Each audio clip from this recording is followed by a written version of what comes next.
Nós estamos aqui com os deputados da oposição, estamos aqui com o nosso líder do PL, deputado Sóstenes, que também fará uso da palavra. Na verdade, está um pouco chateado porque o protagonismo hoje não era dos parlamentares. Nós estamos aqui, do nosso lado, familiares e advogados que tínhamos entendimento que vocês iam gostar de conversar. Mas, respeitando, logicamente, as decisões, e depois o deputado Sóstenes vai também tecer alguns comentários, eu vou solicitar para que a imprensa, após o termo dessa coletiva, converse também com os familiares que estão separados dos deputados, e aqui os deputados fizeram um trabalho hercúleo para poder reunir depoimentos. Aqui nós temos senhoras, jovens, idosos, que queriam falar com a imprensa hoje. Nós chamamos esta coletiva para trazer informações relevantes às senhoras e senhores em relação ao PL da anistia e toda a mobilização da oposição para incluir essa proposta na pauta de votações. Como todos já devem ter ciência, a oposição segue a obstrução, utilizando esse dispositivo regimental das minorias. Nossa causa é nobre, a defesa da democracia e a luta contra o estado de exceção que se instaurou no nosso país. Acreditamos que nenhuma pauta é mais importante do que fazer justiça para centenas de presos e perseguidos políticos.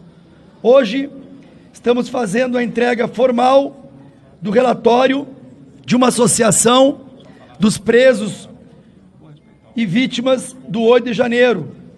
Um dossiê que aponta uma série de abusos e irregularidades na prisão. Cerca de 1.500 pessoas foram detidas em frente ao quartel-general no dia 9 de janeiro, incluindo idosos, crianças, pessoas com comorbidades, mesmo sem evidências de participação nos atos de depredação. O relatório, que toda a imprensa terá acesso, menciona diversas violações de direitos durante essas prisões, entre elas o impedimento de contato com advogados, proibição de acompanhar seus clientes na fase de triagem, negativa de acesso aos autos de processos antes das audiências. Segundo o dossiê apresentado por essa associação, o Ministério Público Federal teria apresentado denúncias sem individualizar as condutas dos acusados, o que contraria o Código de Processo Penal. As denúncias foram recebidas e julgadas em plenário virtual, o que teria prejudicado a defesa. Muitos acusados receberam apenas a notificação e a denúncia, sem o despacho do relator e os documentos anexos, o que viola o regimento interno do STF. O relatório ainda aponta diversos casos de tortura e maus-tratos dos presos de 8 de janeiro dentro dos estabelecimentos prisionais. Existem diversos casos de pessoas doentes. E a minha mágoa, a minha tristeza é que hoje os senhores e senhoras iriam escutar de familiares absurdos, como no caso da Dalgisa, que está presa numa cela de 3 metros por 3 metros, com 8 presidiárias, traficantes e homicidas. E a dona Josija, que está em depressão, nunca teve passagem na polícia. Mesmo os acusados libertados enfrentam dificuldades devido a restrições severas, como monitoramento eletrônico e proibição de sair da comarca, dificultando a obtenção de emprego. Também estamos de posse de um relatório de casos individualizados, situações tão absurdas que é difícil acreditar que isso esteja ocorrendo sob o comando do Judiciário brasileiro. Este relatório será entregue na presidência da Câmara ao deputado Hugo Motta, nosso presidente, e encaminhado a todos os líderes partidários para que tomem ciência dos fatos. Os documentos também estão disponíveis digitalmente para os profissionais da imprensa e a todas as entidades da sociedade civil que assim o desejarem, bem como autoridades e organismos internacionais. Ontem aprovamos na Comissão de Segurança Pública a criação de uma subcomissão para apurar essas e outras denúncias envolvendo os presos de 8 de janeiro. Também iremos protocolar no dia de hoje um habeas corpus coletivo no Supremo Tribunal Federal, solicitando a substituição das prisões pelo recolhimento domiciliar, nos casos envolvendo idosos, pessoas extremamente debilitadas por motivo de doença grave, aquelas pessoas imprescindíveis aos cuidados especiais de menor de 6 anos de idade, ou com deficiência, gestantes, mulheres com filhos de até 12 anos de idade incompletos, homem caso seja o único responsável pelos cuidados do filho de até 12 anos de idade incompletos.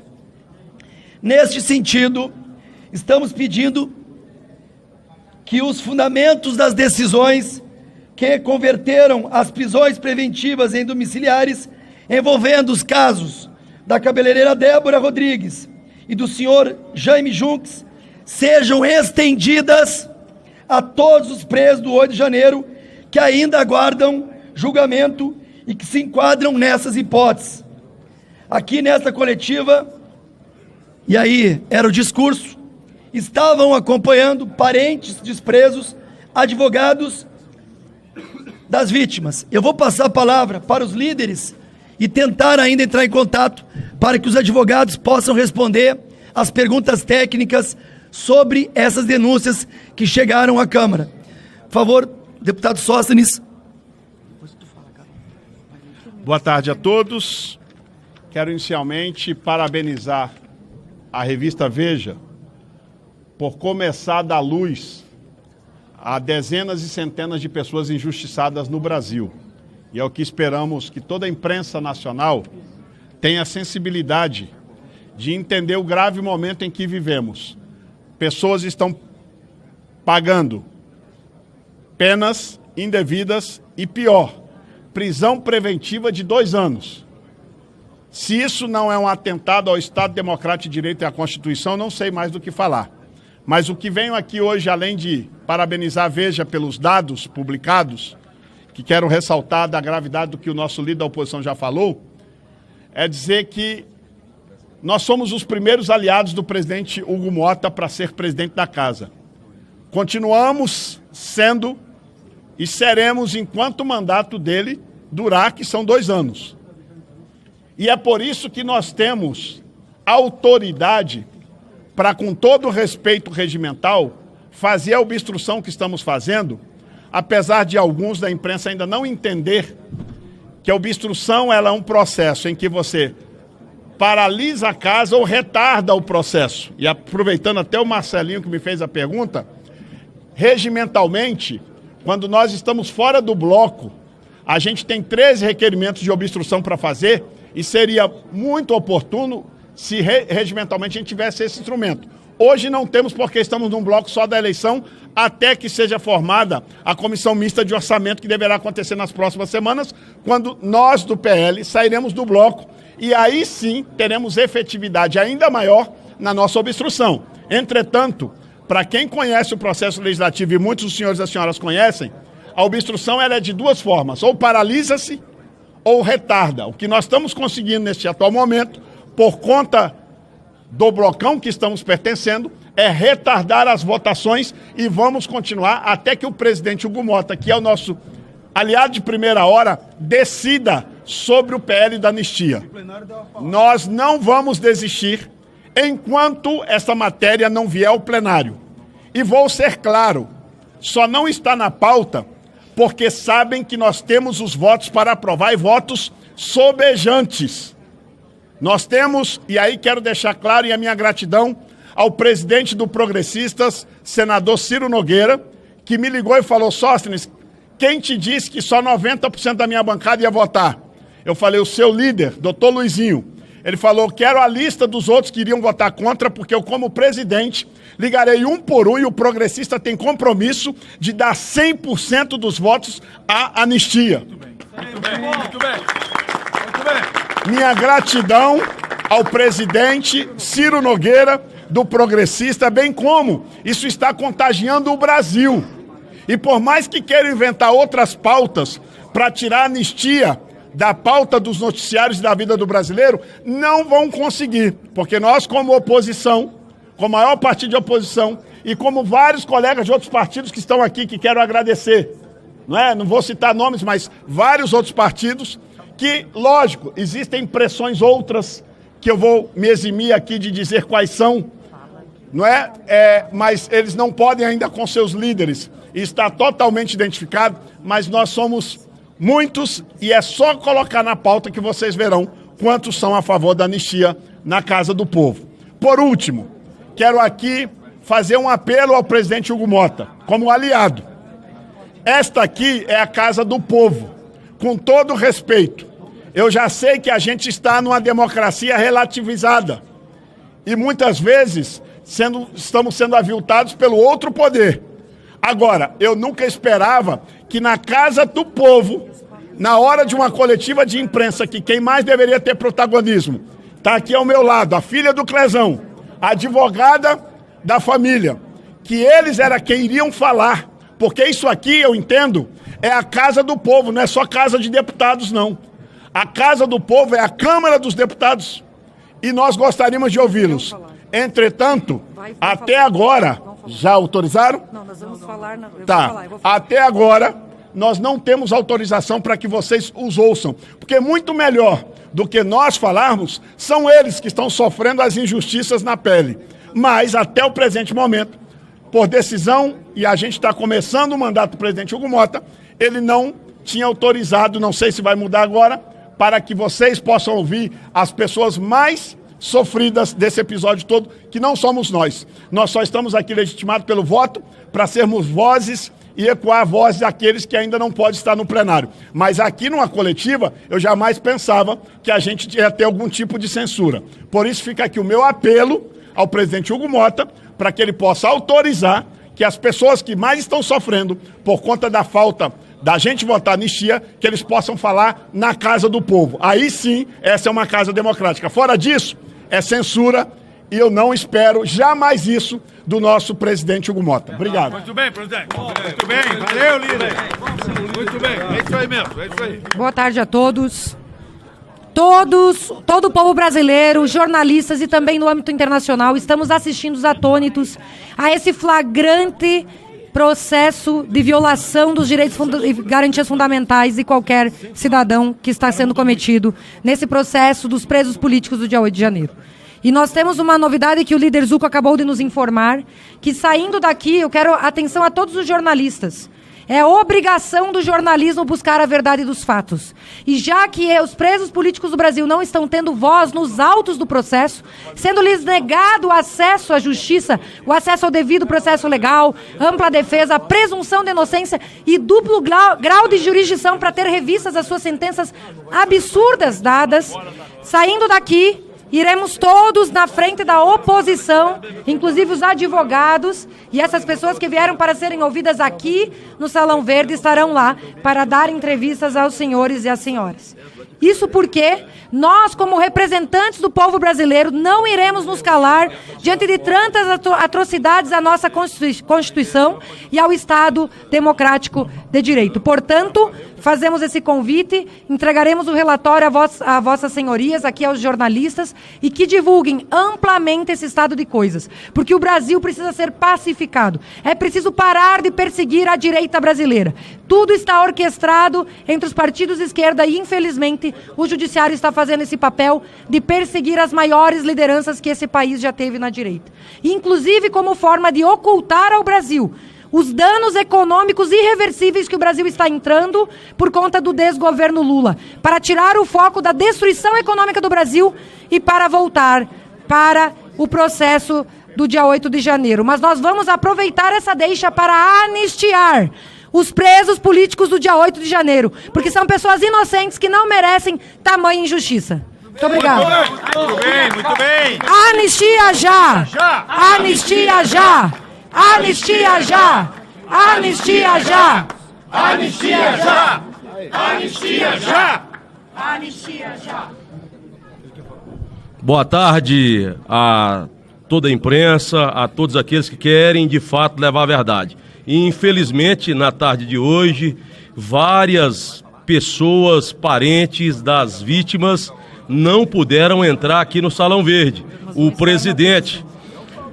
presidente desta Casa de Leis, infelizmente, conhece muito pouco do que é democracia e do que é verdade. Então eu quero, nesse momento, dar uma solução a toda a imprensa para que ouçam aquelas pessoas que têm muito a reportar e trazer a verdade real do que vem acontecendo com esta ditadura da toga no Brasil. Pessoas presas injustamente, por nada terem feito. Alguns estão presos aí há quase 2 anos, enquanto traficantes estão sendo soltos, que deveriam pegar prisão perpétua ou pena de morte. Outros estão sendo presos injustamente. Alguns presos apenas por terem pintado a estátua da injustiça do Brasil, que fica aqui na Praça dos Três Poderes. Eu quero dar uma opção para que toda a imprensa vá ali para o lado de fora, para que as pessoas possam, de fato, estar falando com vocês e escancarar a verdade, desmascarando, inclusive, essa ditadura da toga, desmascarando o STF, desmascarando todos aqueles que querem destruir a democracia no Brasil. Delegado Caveira, deputado federal do Pará. Obrigado.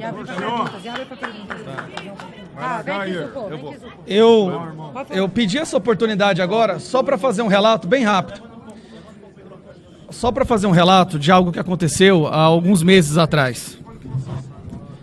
Eu estava andando pelos corredores do Congresso e encontrei um dos advogados desses prisioneiros políticos, uma advogada, na verdade, e ela começou a chorar.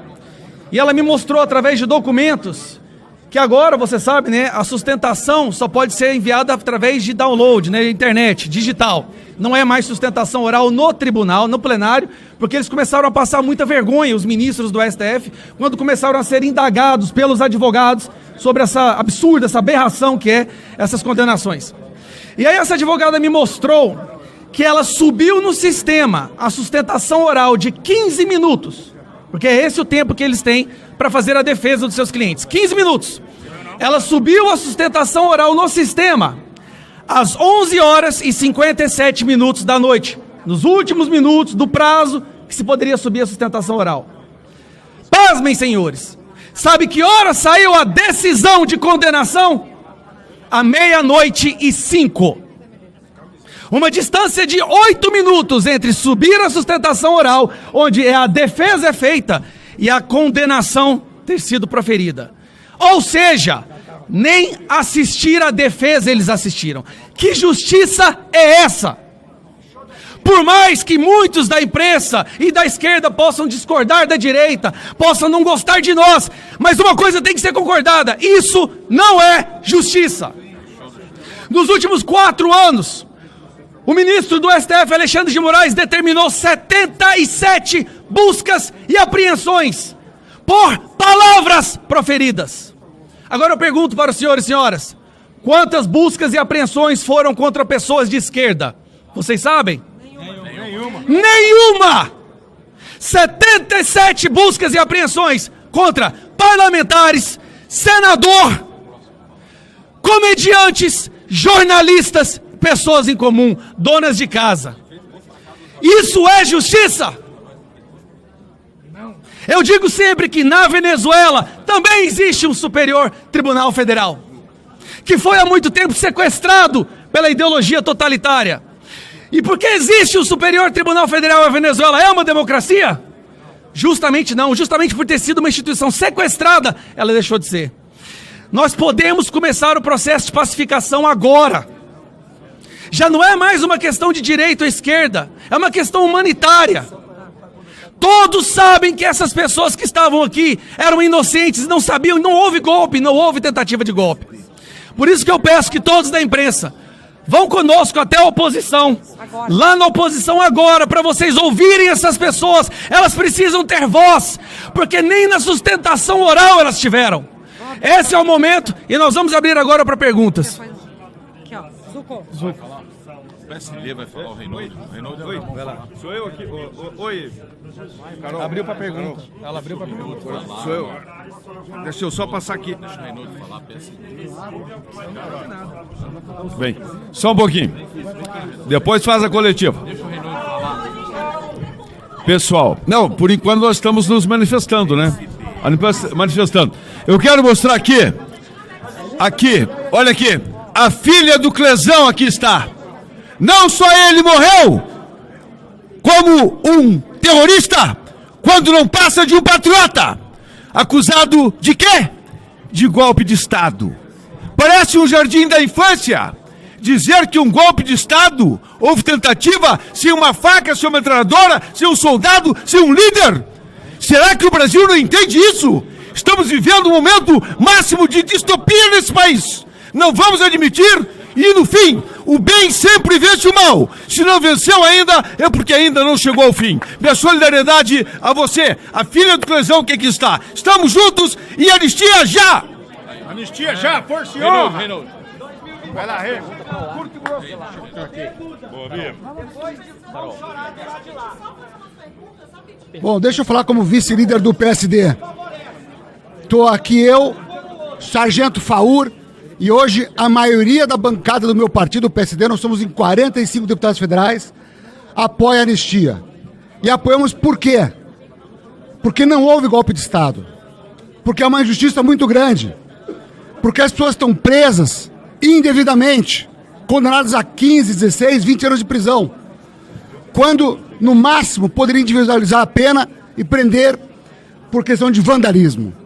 O caso da Débora é emblemático. Nem entrou nos prédios públicos, usou um batom e escreveu uma frase indevida do ministro Barroso. Perdeu o mané. No dia seguinte, passou água e sabão e saiu. Como você condena alguém que não matou, que não estuprou, que não roubou, a 14 anos de prisão? É claro que isso está errado. No passado, nós amnistiamos terroristas, pessoas da esquerda que queriam dar um golpe de Estado armado, lá no Araguaia, comunista, implantar uma ditadura no Brasil, pessoas que assaltavam um banco, que torturavam, que eram todo tipo de bandido. E agora pessoas foram se manifestar, não pode sofrer anistia. É claro que o PSD vai estar na manifestação agora, no domingo. É claro que vamos apoiar essa pauta importante e vamos pautar aqui na casa e com o nosso voto vai ser aprovado. Faur, obrigado pela tua presença aqui e tamo juntos, pessoal. Força e honra! Gente, deixa eu fazer um pedido, eu vou abrir para as perguntas, mas é um pedido que eu faço. Alguns dos questionamentos, os advogados dos presos estão aqui do lado. Então, o meu pedido é que nós possamos continuar, já que, como eu disse anteriormente, o protagonismo hoje são dos familiares e dos advogados. Então eu peço para que a imprensa, a gente vai dar um tempo para vocês se deslocarem, já que eles não puderam, não foram autorizados a entrar aqui no Salão Verde, que a gente possa continuar essa fala ali, fora do Salão Verde, no saguão ali, frente à oposição. A gente responde todos os questionamentos ali. Valeu, Chuco.